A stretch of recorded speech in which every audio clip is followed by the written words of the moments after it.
আসসালামু আলাইকুম, শুভ সকাল। সবাই কেমন আছেন? আজকের ব্লগে আমি সারা দিন সকাল থেকে বিকেল পর্যন্ত কি কাজ করি তা কিছু অংশ আপনাদের সাথে আমি শেয়ার করব। আমি সকাল সকাল আমার বেবির জন্য ব্রেকফাস্ট বানিয়ে নিচ্ছি, তার সাথে আমি নিজেও কিছু ব্রেকফাস্ট করে নেব। চলেন তাহলে দেখি সারাদিন আমি আপনাদের সাথে কি নিয়ে কথা বলবো আর কি শেয়ার করব। এখানে আমি আমার বেবির জন্য একটা ডিম ভেজে নিচ্ছি, তারপর তার জন্য খাবার রেডি করলাম। এটা আমার বেবি খাবে। বেবি কোথায়? আমার এটা এগ। এটা কি?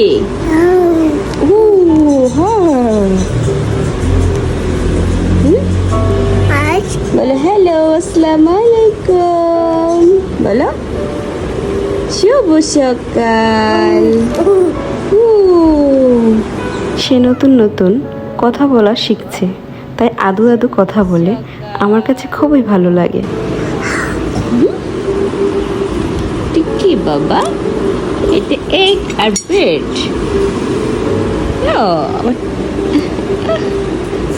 ঠিক আছে না? আমার কাছে তো তুমি কোনটা খাবে আগে? তাকে দেখে মনে হচ্ছে না সে কিচ্ছু জানে না, আসলে সে অনেক দুষ্ট। তেমন শুভ সকাল, তেমন ব্রেকফাস্ট করছে। বিসমিল্লাহ বলছো? বিসমিল্লাহ বলছো? কি খায় তেমন?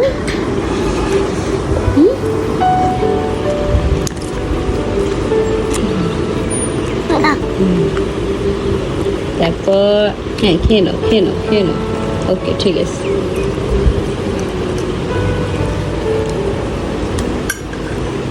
শাবাশ, জানে মুখে জানে। এই তো গুড বয়। তেমন আইসক্রিম না তো এটা বাবা, এটা অরেঞ্জ জুস। এটা কি? অরেঞ্জ জুস, আইসক্রিম না। বিসমিল্লাহ। এটা মজা। জাল? নো, মিথ্যে কথা বলছো তুমি, এটা জাল তো। তারপর বেবিকে নাস্তা করিয়ে আমিও নিজে নাস্তা করে ফেললাম। তারপর আজকে সকালবেলা মনে হয় অনেক বৃষ্টি হয়েছে, বাইরের প্রকৃতিটা অনেক সুন্দর, তাই আপনাদের সাথে একটু শেয়ার করলাম। এখানে আমি দুপুরের খাবারের জন্য যা যা রান্না করব তা আমি এখানে রেডি করে রেখেছি। তারপর একে একে আমি সমস্ত কিছু রান্না করে নেব। আজকে তেমন রান্না নেই, শুক্রবার, আমি অল্পই রান্না করব। আজকে আমি এখানে গরুর মাংস এবং গরুর কলিজা, এই ভ্যাপসা, এগুলো সব একসাথে মিক্স করে রান্না করব। আমি প্রথমে তেল দিয়ে আগে পেঁয়াজ ব্রেস্তাগুলো ভেজে নিয়েছি। তারপর একে একে রান্না করার জন্য যা যা মশলা লাগে আর কি সব কিছু আমি অ্যাড করে দিচ্ছি। এখানে আর কিছু বলার নেই, সবাই জানে মাংস রান্না করতে কী কী লাগে। একজনের রান্না এক রকম, আমি আমার রান্না এভাবেই রান্না করি। মাংস রান্না করলে আমি এভাবেই করি, আমার কাছে এভাবে খেতে ভালো লাগে। আপনাদের কার কীভাবে মাংস রান্না করতে ভালো লাগে অবশ্যই আমাকে কমেন্টে জানাবেন।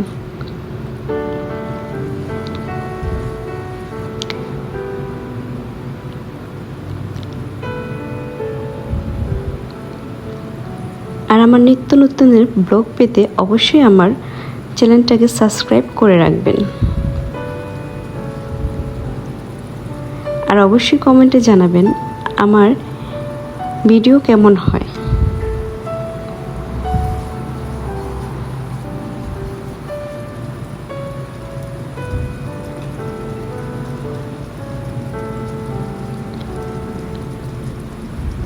এখান থেকে সবাই অবশ্যই আমার রান্নাগুলো দেখে নেবেন আমি কিভাবে রান্না করছি। যদি আমার মতো রান্না করতে মন চায় অবশ্যই আমার ভিডিও দেখে রান্না করবেন।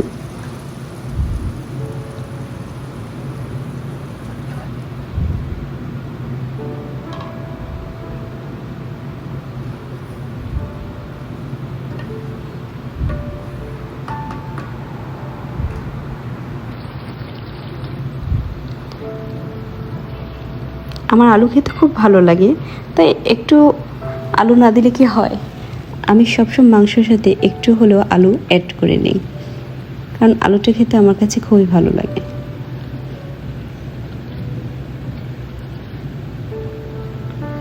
তারপর এদিকে আমি শাক মানে পাট শাক আমি নিজ হাতে লাগিয়েছি, তা আমি সকালেই এনে ভালো করে ধুয়ে পরিষ্কার করে শুকিয়ে কেটে রেখেছি। এখন আমি তা ভেজে নেব। অবশ্যই অন্য কোনো এক সময় আমি নিজ হাতে যা ফসল করি, মানে আমি যা সবজি লাগাই, অবশ্যই একদিন আপনাদের সাথে আমি তা শেয়ার করব।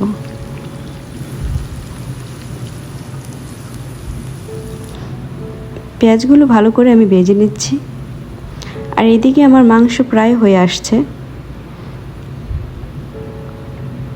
মাংসগুলো দেখতে খুব লোভনীয় লাগছে মনে হচ্ছে না? কার কার খেতে মন চাচ্ছে অবশ্যই আমাকে কমেন্টে জানাবেন। এদিকে আমার পেঁয়াজটা হয়ে আসছে, মাংসটা প্রায় হয়ে গেছে। এখন আমি কিছু কাঁচামরিচ এবং পেঁয়াজ ব্রেস্তা করে রেখেছিলাম তাই অ্যাড করে দিচ্ছি। তারপর ভালো করে নেড়ে চেড়ে আমি তা নামিয়ে নেব। এদিকে আমার শাকটা অলরেডি দিয়ে ফেলেছি।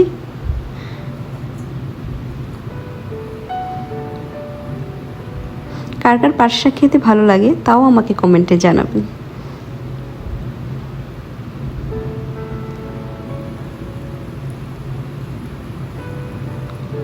অলরেডি আমার মাংস হয়ে গেছে, শাকও হয়ে গেছে।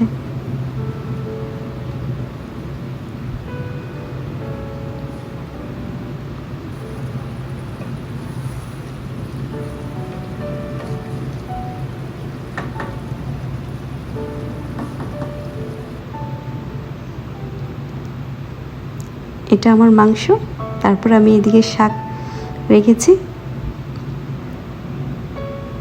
ভাত ডাল তা রান্না করা দেখাতে পারিনি, সরি এর জন্য। যদি কোথাও আমার আমার কথা ভুল হয়ে থাকে অবশ্যই আমাকে ক্ষমা করবেন। নতুন নতুন রান্না করছি তা না, কিন্তু নতুন নতুন ভিডিও করছি, ভুল একটু হতেই পারে, সবাই ক্ষমার চোখে দেখবেন। তারপর আমি বিকেলে ঘুম থেকে উঠে দুপুরে খাওয়া দাওয়া করে একটু ঘুমিয়েছিলাম। ঘুম থেকে উঠে আমি বাচ্চাদের জন্য এবং নিজের জন্য একটু চা করছি। আমি দুধ চা থেকে রং চা একটু পছন্দ করি বেশি, তাই আপনাদের সাথে তাও শেয়ার করলাম। কার কার রং চা খেতে ভালো লাগে তাও আমাকে কমেন্টে জানাবেন।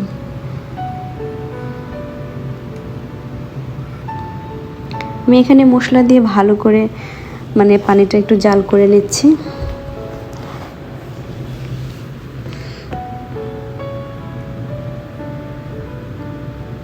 তারপর এখানে আমি চা পাতি এড করে দেব, চিনি এড করে দেব।